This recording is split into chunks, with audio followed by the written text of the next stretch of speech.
Yo! What's up? My name's Osagie. And my name is Krys. And this is Prophetic Foolishness.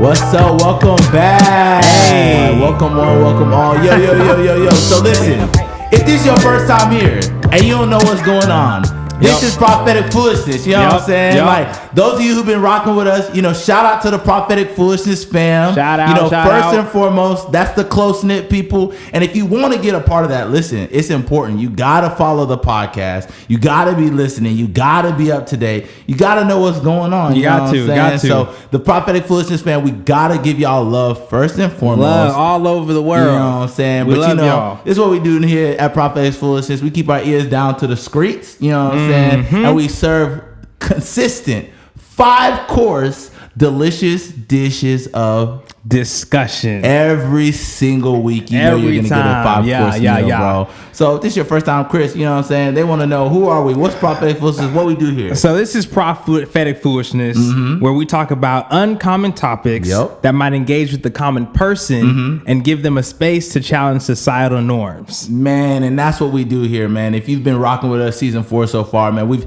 really been going in, and we're asking the questions that you guys want to hear, whether you know it or not. We're gonna keep asking the same questions, man, and we're really gonna go there. If there's anything we want to do this season, is we really want to go there. We want to be vulnerable. We want to ask questions that you guys maybe might be thinking about, that maybe the culture is really talking about, and you haven't had the space to break it down. So this is a place to do so. And so today we are excited to bring another voice to the podcast. Come on now, bro. We haven't had a third voice since season 3 when Queen Libby came on and blessed us with her perspective. Come on, y'all liked her more than you liked us.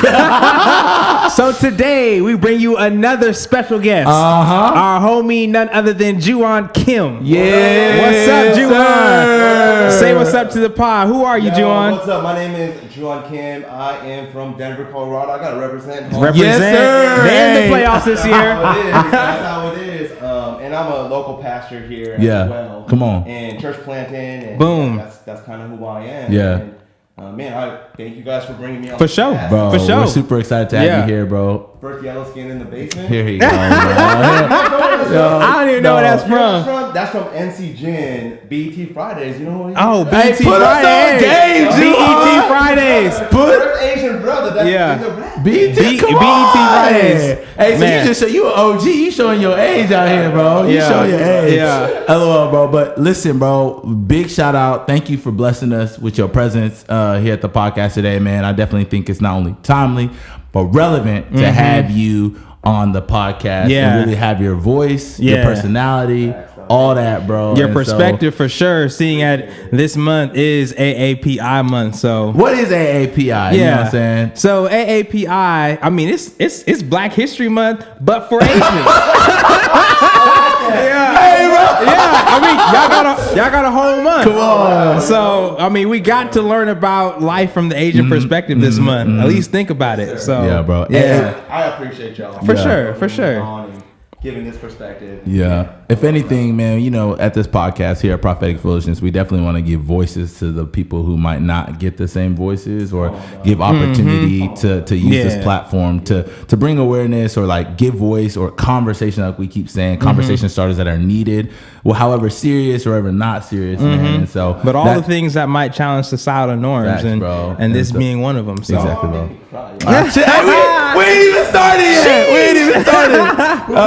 Exactly, bro. Well, I mean, I'll go ahead and get us started, man, for our delicious dish of discussion today, man. What we got for the people today, man? So as you guys might know, in the recent last, I would say, a month or two, I definitely think there has been a huge awareness and an upliftment, if not in the media, towards the heinous crimes that have been going on in the Asian community. Against the Asian community. Against the Asian community. And I say, I want to be very, this is the beauty of having Juhan here today, but what we're seeing is, you see in the NBA, they're getting a lot, the NBA players are using their voices. You're seeing on social media, people are using their voices. You're seeing on Instagram, all these different places. You're seeing in the government that these people are using their platforms to give voices to maybe the marginalized. And so I think with that, I really just wanted to top it off. Like, me and Chris can only speak so much to, what's going on in the Asian community, because, we only get to see it from a distance. But you, Juhan, being Asian, man, I would love for you to just kind of like set it up, man. Tell like what's been going on, in the Asian community, and why does it feel like we're just now maybe hearing about it? Yeah. And thank you for this platform. And man, it's been crazy, man. It's been a couple crazy months, and like I love how you guys were talking about grief, a couple weeks ago.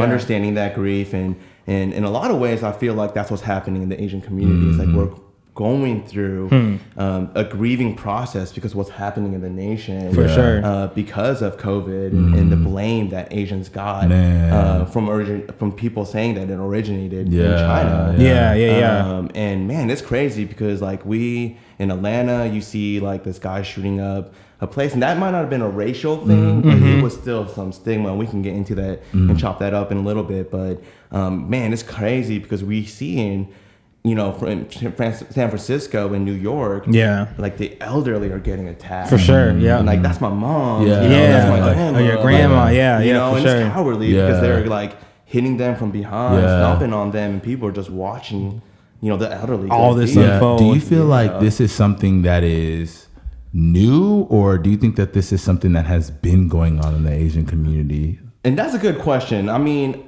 for Asians, like we've always had to always put our head down. So like growing up, like it's crazy. Like I would bring in like a lunch that my mom would make that would be like all this Korean barbecue, which is in now, which is crazy. Yeah, people be on it now. Hey, look, if you put Korean on anything, bro, it's gonna like sell that much more food. Korean fried chicken, Korean fried rice. Don't even be no Korean people in the kitchen, bro. I mean, KFC is a whole different meaning now. Exactly. I hear you. And I would bring that to lunch, and like I would get made fun of. And it's like, yo, what is that? And it's like meat, and it just would look weird. And kids used to make fun of me all the time, and I remember going home crying. I'm like, Dad, Mom, like buy me a Lunchable. Like I don't bring this food. And it's crazy, like because I would have those rice cakes, rice crackers, whatever. That's like in. People, all the gluten-free people love them now. And do you feel like that made you maybe a little bit like growing up like shameful of like your Asian heritage? Facts. 100%. So like give people a little 100%. Context towards where you grew up and like what that made you feel like and with being like Asian in that context. Yeah, and growing up in Denver, like it was a small town that wanted to be big, right? And we got made fun of all the time. Like y'all know, if you saw Asians in the basketball court, he's gonna get picked last. That's for sure. That's it true. Just is what it is. And and my parents felt that being immigrants. And the hard part is like we call ourselves the in-betweeners. Asian Americans are the in-betweeners. Okay. We ain't quite Asian, but we ain't quite American. And every single time people are asking us to assimilate to a culture that's not us. You know what I'm saying? So you can't really assimilate to the Asian way of or the Asian lifestyle, or you can't really assimilate to the American lifestyle fully. Exactly. I resonate with that a lot too. Absolutely. Being first generation Nigerian, being immigrants so like I mean that from what I'm hearing right now, I'm hearing a lot of similarities, at least initially, between my story and upbringing and what you're describing so far. And I feel like sometimes people draw these conclusions when different races are interacting with different forms of racism, right? Like, is their struggle the same as my struggle? Do they have the same right to grieve as how I'm grieving, even though their walk is different? And so like that makes me think about like what we're talking about today. Like, does Stop Asian Hate and that movement, right? Does it coincide with the Black Lives Matter movement, or can they exist together? Are they supporting one another? Are they one and the same? Like, I don't know. Can you speak to that a little bit? Maybe even like touch on like even like some of your background upbringing. Yeah. So for me, it forced me to like either, and we're taught culturally to just put our head down and do the work. And me, like growing up in the era, who Tupac and Biggie Smalls were like, big and upcoming, they were the first people that told me that I can be myself. Man, you know, they're the first people that like you can be who you are. So me, like naturally, I gravitated towards the Black community. Because they were the ones that were embracing me. And they didn't ask me to assimilate and be somebody else. And for me, that was huge. But with that was also like a thug life mentality and representation. It's like, so I remember back in the day, like we used to roll around in our high schools. And anybody that would give us a racist comment, like I would get a phone call or a page. You know, back then I had a page. And we would roll up. We would roll up and represent. And that's kind of, you know, who I was growing up. But in some ways, to your question, like in a lot of ways, the Asian community is thankful to the Black community because in some ways, you guys took the brunt of a lot of stuff that we went through. And I hate to say trailblazing because that's not that, you know, that's such a bad word. But in some senses, like, we're thankful in a lot of ways for the opportunities that we get because of what happened to the Black community. Wow.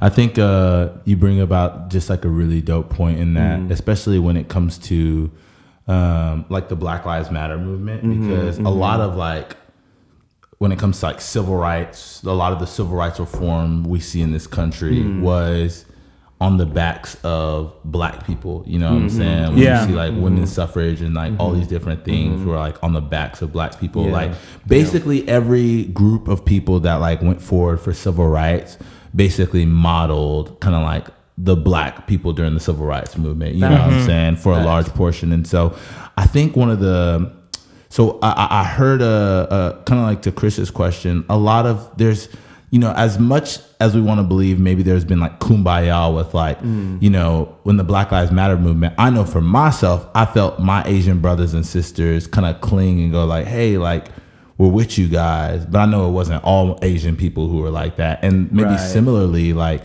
during this Stop Asian Hate movement, there have been probably some brothers, a lot of Black brothers and sisters who've come beside you, but maybe you might not have felt that from all Black people. So like, can you speak to that? Like, what has that been like in like the two? Do they coincide? Are they against each other? Like, how does that work? You know what I mean? And I think they can go and coincide because if we understand grief, like you all talked about, and sitting in that and understanding that, we can get somewhere. But it goes deeper than that, right? Because for example, my parents growing up, you know, they saw the 92 riots, you know, for y'all, like what happened to Rodney King. The watch, which was big. But the reverse side of that was, it's like, when those riots happened, it happened in Koreatown. And these mom and pop Koreans, and they say 400 million businesses were in damage because of that. The riots. Of the LA riots. Right. And so the unspoken thing that's in that is, it's like, man, you know, like those were families. Those were like my uncles. And like people were affected by that. My parents were affected by that. Wow. And that grew like a stigma towards Black people for my parents. For their generation. Exactly. Exactly. That's a really Which good point. my parents are Christian, so they've repented and they've understand and stuff like that. But I think like there's like levels of onion and complexities that are happening in a situation like that, because we want to be able to walk with y'all and sit in that and be united. But it's hard too because history doesn't allow us to do that in some ways. You know, that's a really good point, man. I think we're all at the root of it all. We're kind of all under this umbrella of white supremacy, right? So we're like all climbing.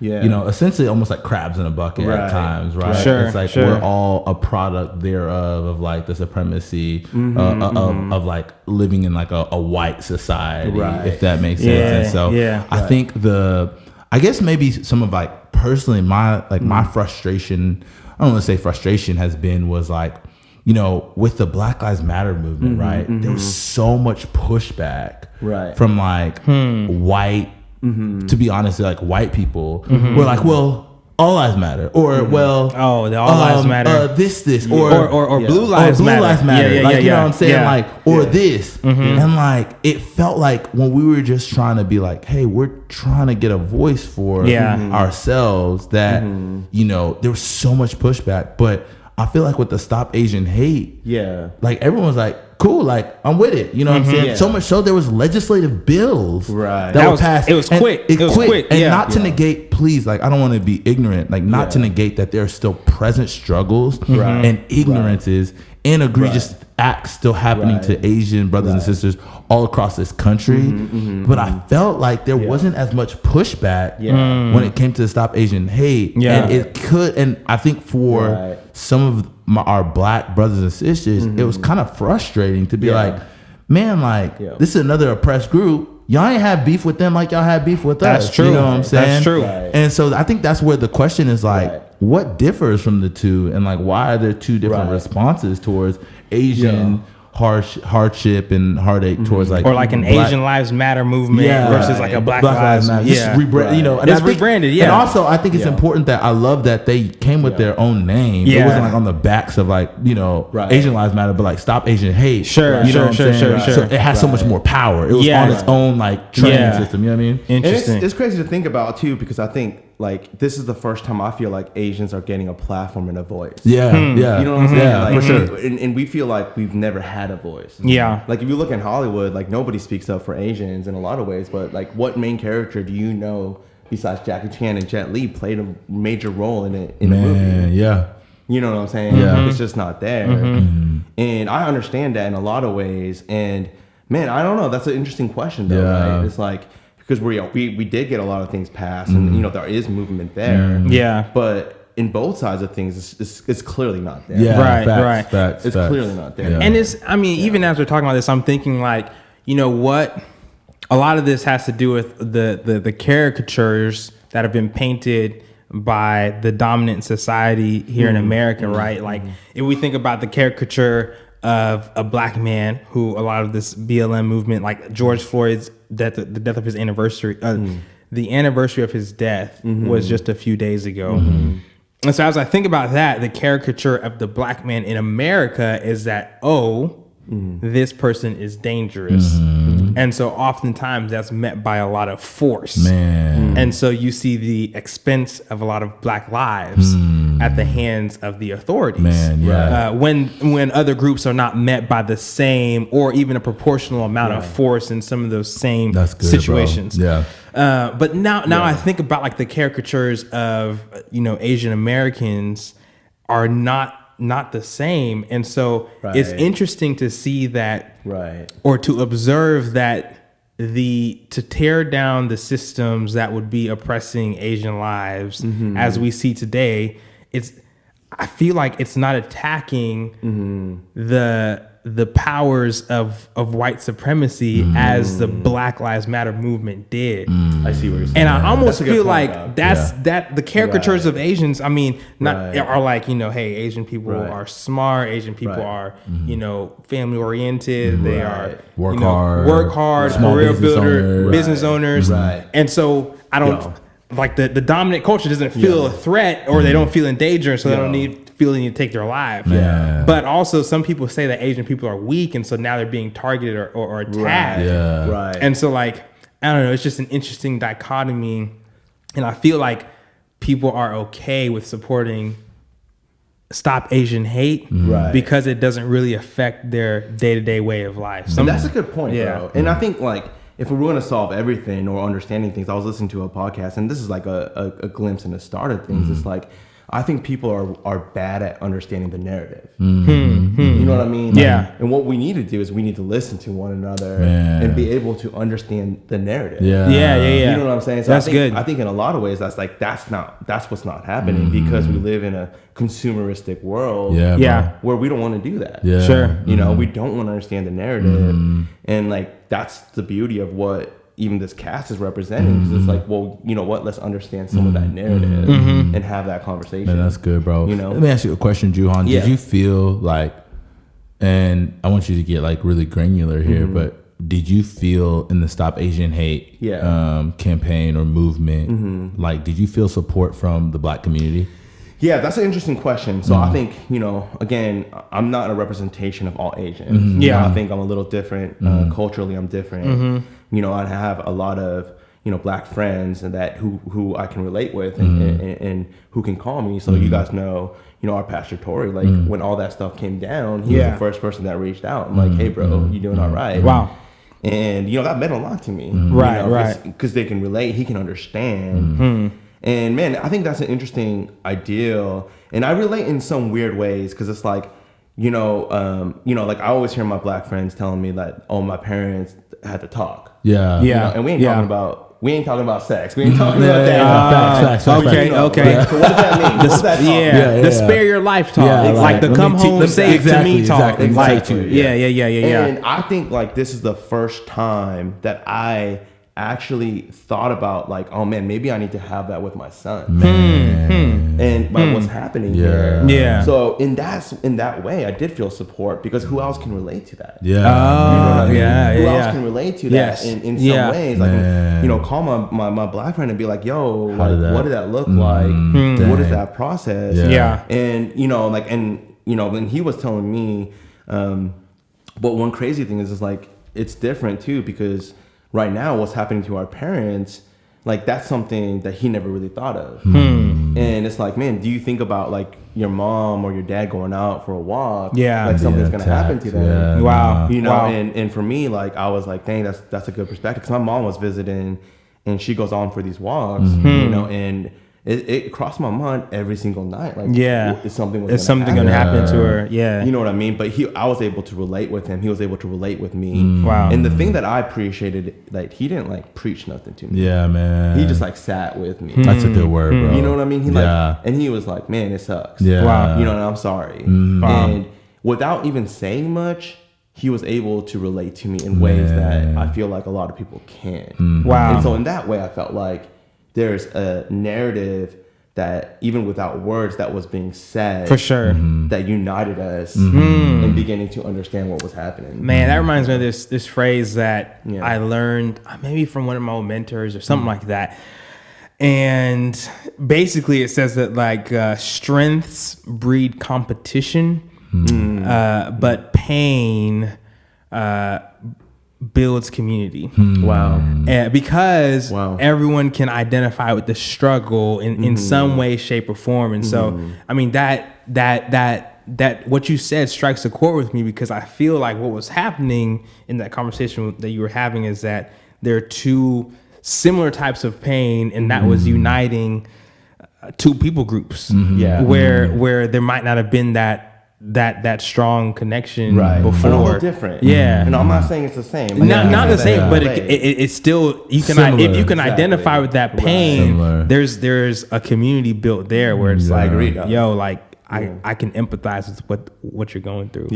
Which is facts, dog. Yeah, like really true. I think, man, I'm just kind of chewing on all this, man. I think it's like you said earlier, the narrative. I think there's a lot of like negative narratives that go with the Asian that like have been gone with the Asian community that lead to a lot of like ignorant like crimes. That's good, bro. That have like led to like the loss of lives, and like how people don't understand how like the danger of like negative narratives can like actually end people's lives. You know what I'm saying? So like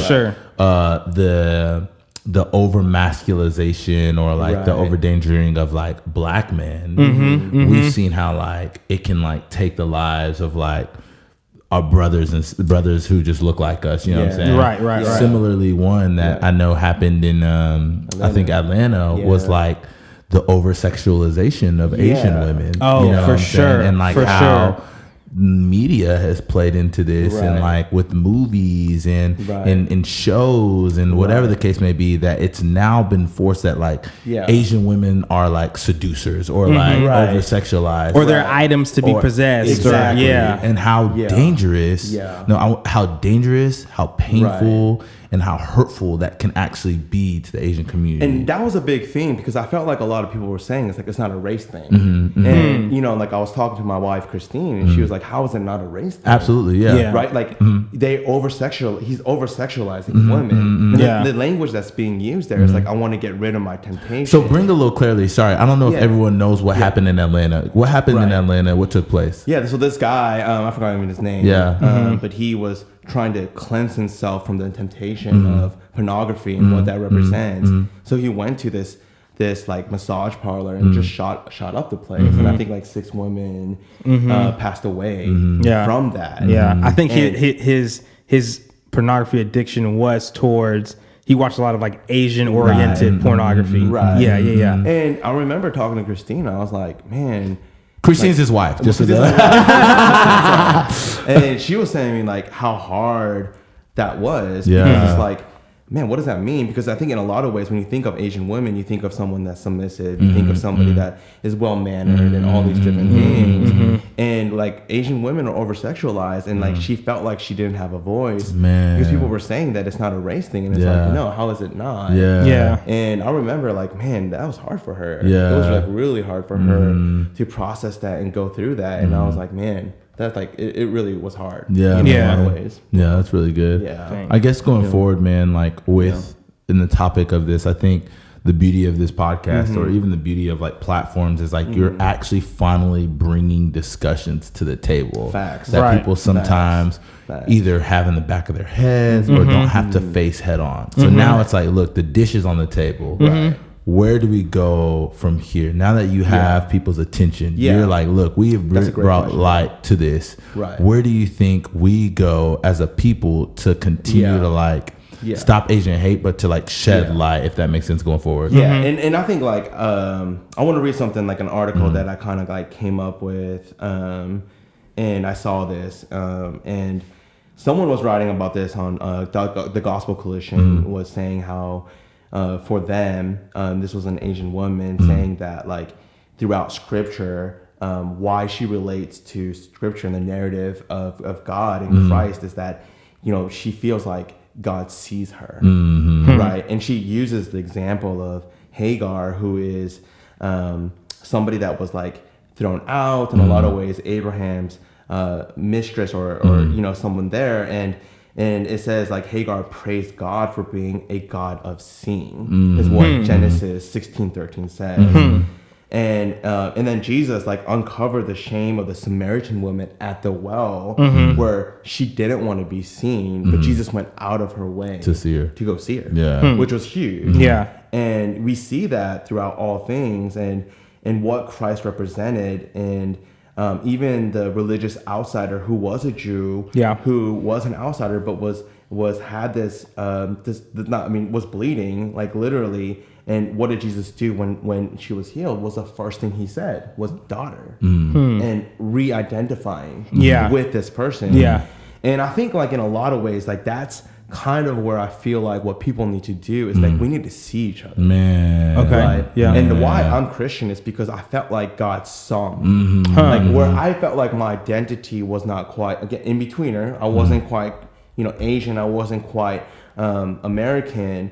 Where Christ was saying like, hey, don't you know it don't matter, you're my child, and I see you, Juhan. Wow, that's cool. And for me, like that was that's good, Juhan. that for me was a sense of identity, because I felt like I was seen, Man. and I'm seen by our Creator. And I think in a lot of ways that's not what's happening, right? Like I remember I called y'all when all that was, when Black Lives Matter were happening. I was like, hey, let's just discuss this, because I was preaching, I was preparing something, and I remember I was like, let me just listen. And you guys gave me a perspective, and I don't know, like, did you guys feel seen? Yeah, absolutely. That's 100% true.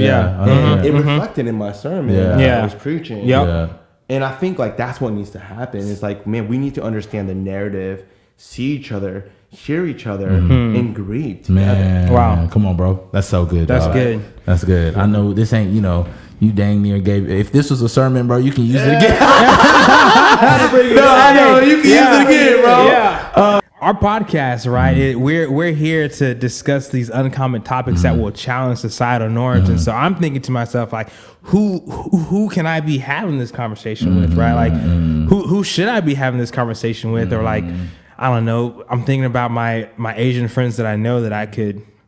I'm just kind of being challenge myself to reach out and do what our podcast says, and maybe have one of these types of conversations. And that goes a long way, man. That goes a long ways, because I feel like, you know, Asians feel like we're not seen, and that's the big thing. You know, for you to do that. It means a lot. I think even this is making me self-reflect, and even like not only outwardly but inwardly, and being that we need to take these conversations into our homes too. Like, not, this isn't just like similarly with how, like, I know one of the things me and Chris, you know, we talked about this, was like one of my biggest things during was like black, like white people, all people need to take the conversation about what's happening to black people into their house and challenge the way black people are seen and spoken of. Similarly, all people need to take these conversations and challenge the way that Asian people are seen and spoken of in their households. It's not just a white people thing. You know what I'm saying? And I think that's one thing that's like challenging for me. It's like,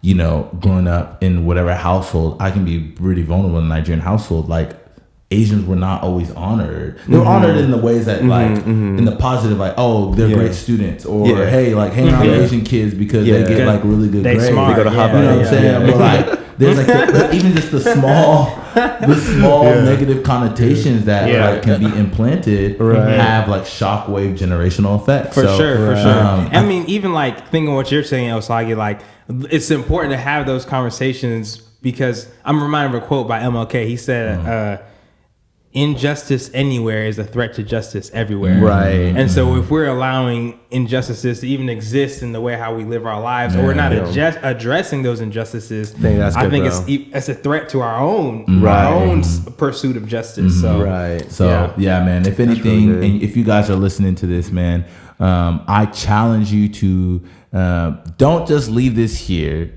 Take this conversation to your boyfriend, your girlfriend, your wife, your mama, your daddy, your roommate, you know what I'm saying, your neighbor who you barely talk to. You know, really take these conversations and like let them be conversation starters, man. It's our desires that, you know, you guys would not only spread the Prophetic Foolishness family, but actually have these conversations. We want to hear what you think. You know, if this was encouraging for you, man, share this to your Instagram story and be like, man, thanks. You know what I'm saying? You know, y'all follow my boy Juhan. Do you have any socials for people? No, dog, I don't right now. Okay, no socials, bro. If you want, just shout out Juhan. I don't know, bro. You know what I'm saying? You can give me a wife's tag if you want to tag me. All right, there we go, bro.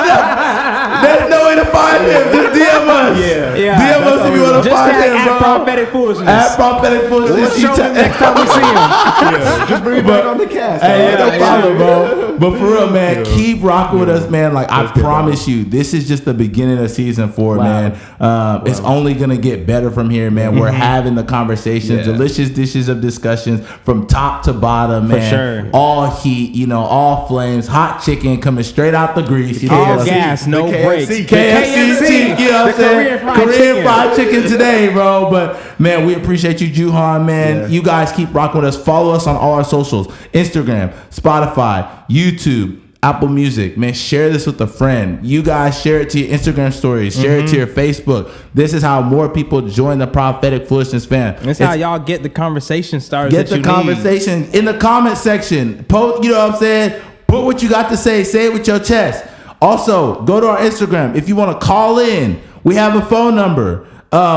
We got a phone number. It's on the Instagram. You can all you look gotta at do it. is hit contact and then start dialing. Start dialing straight up. So listen, we want to hear from you, man. It's only going to be up from here, man. We're super thankful for what you guys have been rocking with us so far. And it's going to be good, man. Signing off, my name's Osagie. And my name is Krys. And this is Prophetic Foolishness.